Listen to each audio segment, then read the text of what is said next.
మహానుభావుడు శ్రీ నందమూరి తారక రామారావు గారి ప్రజాసేవలో ఉన్నవారికి చెప్పిన తారక మంత్రం గుర్తు చేసుకుందాం. తారక మంత్రం సార్, ప్రజలే దేవుళ్ళు, సమాజమే దేవాలయం. ఈ శాసనసభ ప్రజలు అనేక దేవుళ్ళు నేరుగా ఎన్నుకున్న దేవాలయం.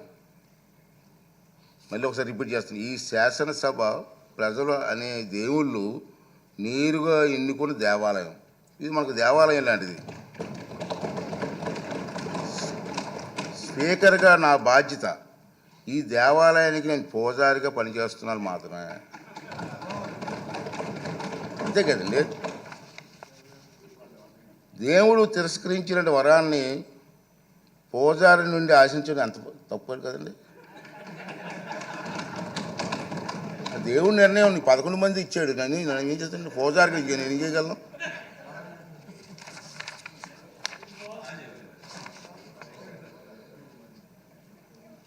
ఈ నియోజకవర్గాల్లో ప్రజలు ఈ సందర్భంగా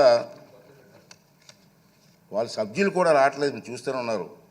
ఈ సందర్భంగా సభకు దూరంగా ఉంటున్న సభ్యులకి నా విజ్ఞప్తి ఏంటంటే, ఈ నియోజకవర్గాల్లో ప్రజలు మీకు ఇచ్చిన గౌరవాన్ని, బాధ్యతను గుర్తు చేసుకోండి.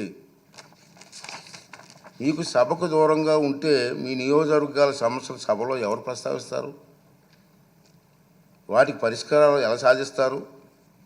ఈ బాధ్యతను గుర్తించి మిమ్మల్ని నమ్ముకున్న మీ ప్రజల గొంతు వినిపించడానికి సభకు హాజరు కావాలని, రాజ్యాంగం మీకు అప్పగించిన బాధ్యతను సమర్థవంతంగా నిర్వహించాలని విజ్ఞప్తి చేస్తున్నాను.